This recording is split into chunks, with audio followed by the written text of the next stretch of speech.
anything that you want to ask. Also, I'm sure you saw that I graded your tests. If you have any questions about the test, let me know and we'll start with that as well. So we have 6 trig functions. They also have inverse trig functions, but we're going to get to that later. So now let's identify the derivatives of these. So these are new rules, new formulas. Sine prime, cosine, tangent, cotangent, secant, cosecant. Can anyone give us these quickly? Anything, any of this, yes. Sine x would be cosine, Perfect, and sine and cosine is negative sine. perfect.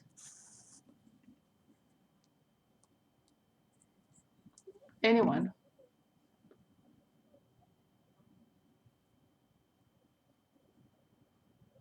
I'm gonna go line by line. So Evelyn, tangent. Please. Mason, tangent prime. 1 moment, please. Say it again. No, I say 1 moment. Okay. Anyone else give us cotangent? Mason, will you give us cotangent?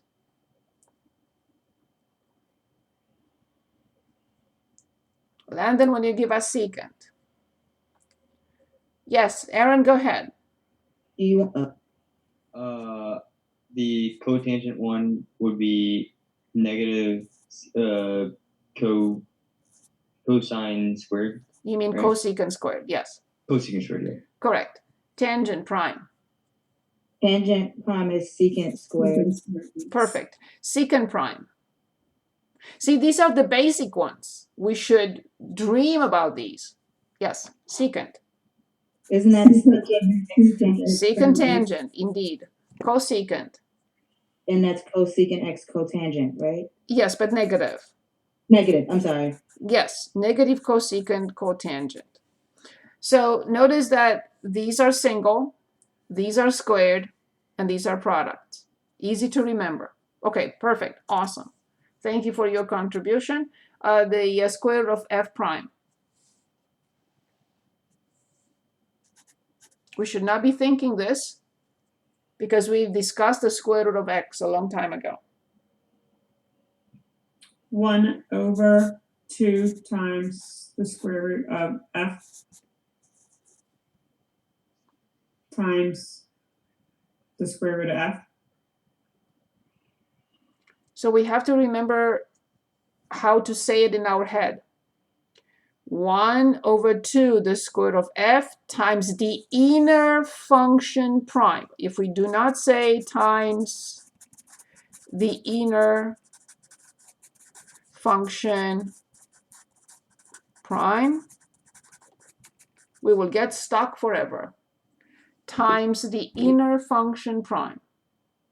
Please remember these words. Okay, f to the n power prime. Yes. Landon, are you with us? Will you tell us this?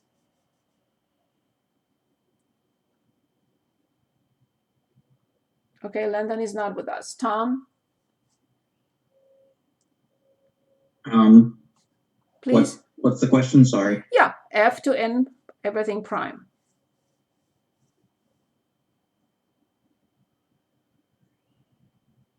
That's just n times f to the n minus 1 power.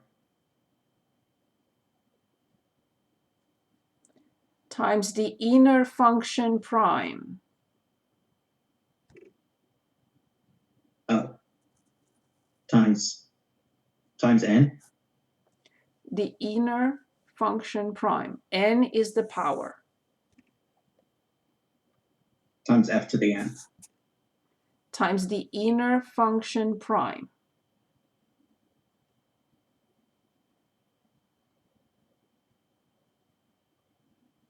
It's exactly the same formula. F to the power of m.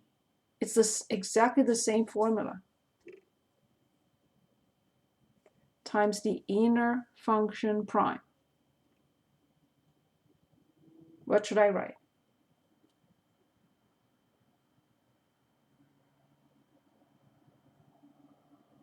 f prime. That's it. Awesome. L'Hopital's rule has two hypotheses. Can anyone refresh our memory on those hypotheses? What are the conditions so that we can apply L'Hopital's rule? What are the two hypotheses? If these do not happen, we cannot apply L'Hopital's rule. You have to have a limit, Yes, that's number and one. you have to get either 0 over 0 or infinity over infinity. Yes, preliminary. Exactly. If these two are not fulfilled, this with this or this with this, we cannot apply L'Hopital's rule. Awesome. Great job. Number 5. Limit of sine over this, as x approaches 3 is 1. True or false? True. Oh, the 3. Hold on. False, because False. it doesn't match. Yes. It matches. They all match. But the limit has to be when this box approaches which number? 0. 0. It has to be 0. If it's not 0 and these are not the same, the answer is not 1. So we corrected it by changing 3 into 0. Awesome. Good. Now here, what is the rule for a constant, not e, to power f, f being a function, prime? What is the rule?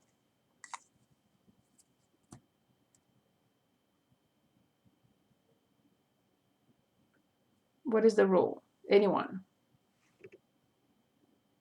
Mason, would you like to try?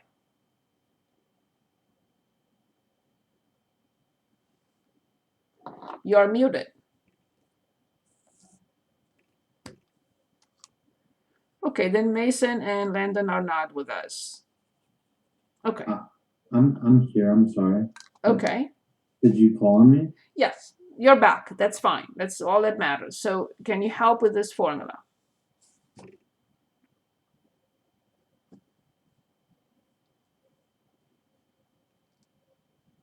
Can anyone help with this formula? Yes, I'm ready.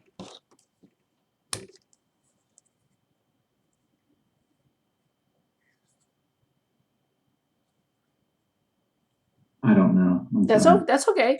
So it's a raised to f times natural log a times f prime times the inner function prime. So again, I'm saying these are basic formulas. All of these. We're building on these problems and rules. Okay, I'm ready for your questions from anything you want, and then we move on.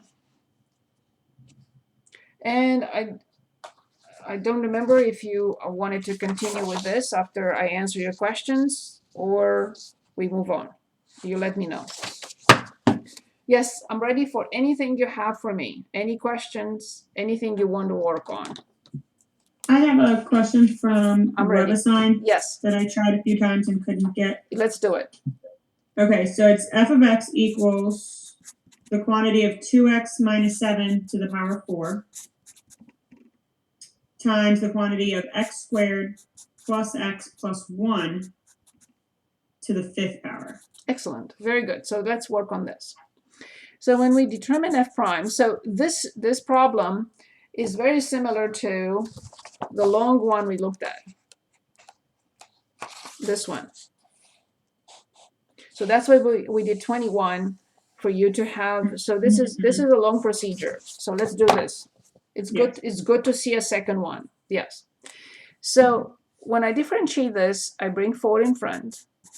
I subtract 1 from the power times the inner function prime. Can anyone give us the inner function prime? So that's just 2. That excellent. Times the second one. X squared plus x plus 1 to the 5th power plus. Now I copy the first one.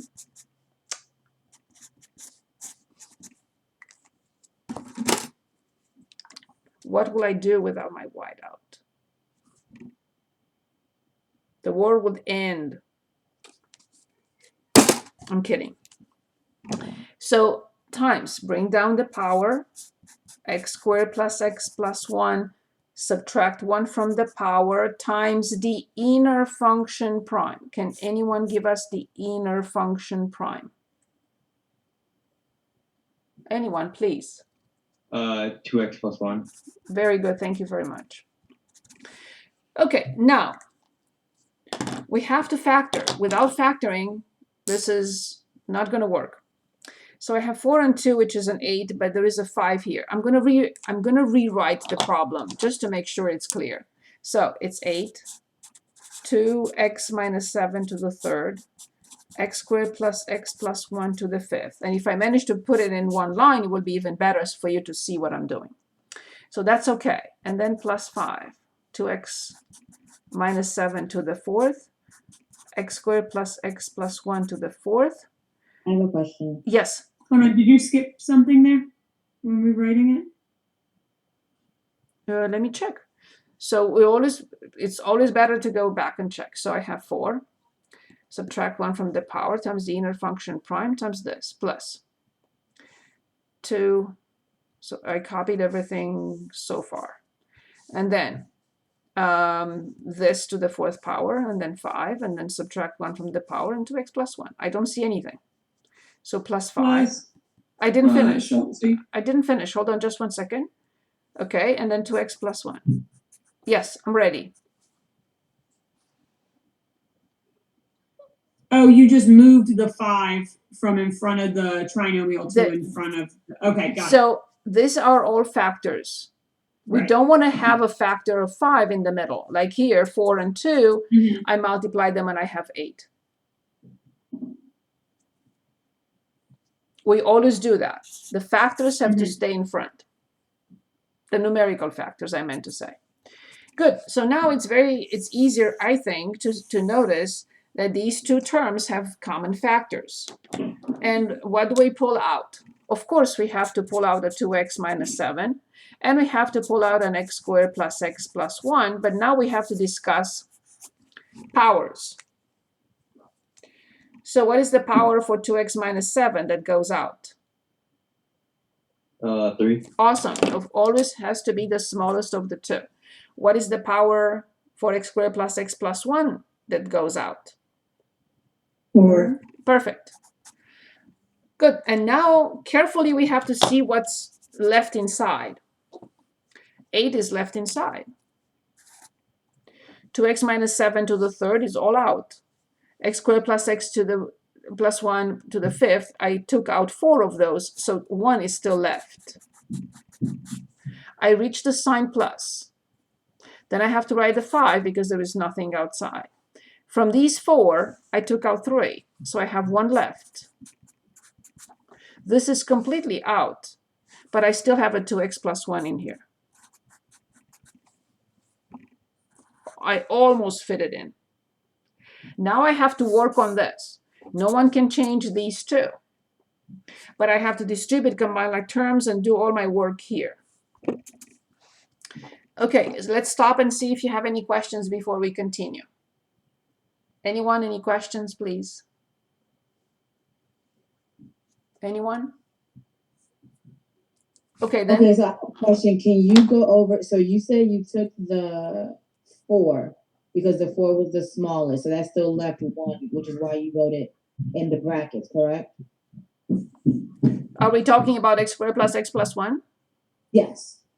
So from the first term, this is completely out. Is that clear? Right, that's clear. I have an 8. Right. But I took, from those 5, I took 4 in front, so I have to have 1 left in. Because when I multiply this by this, I have to get this. Okay, got it. Thank you. So 8 is in front, 2x minus 7 to the third. This times this will give us the power 5. Is that better? Yes, thank you. Perfect. Now for the second term, 5 is out. I mean, there is no 5, so 5 is still there. From these, I took out 3, so I have 1 left inside. So then when I multiply these two, I get this. And then all those 4 are completely out. But there is still a 2x, there is still left a factor of 2x plus 1 here. So now I will copy these, because I can't change anything. Here I will have to distribute 8x squared plus 8x plus 8. Here I will definitely multiply these two and then distribute 5. 2x times 2x is 4x squared times 5, 20x squared. 2x times 1 is 2x times 5 is positive 10x. Negative 7 times 2x is negative 14x. Negative 14x and then times 5. And the last one, negative 7 times 1 is negative 7 minus 35. So finally, I have to write this again, 2x minus 7 to the third and x squared plus x plus 1 to the fourth. And let's see what I have here. The 8x squared with 20x squared will be 28x squared. And how much is this? This is 70.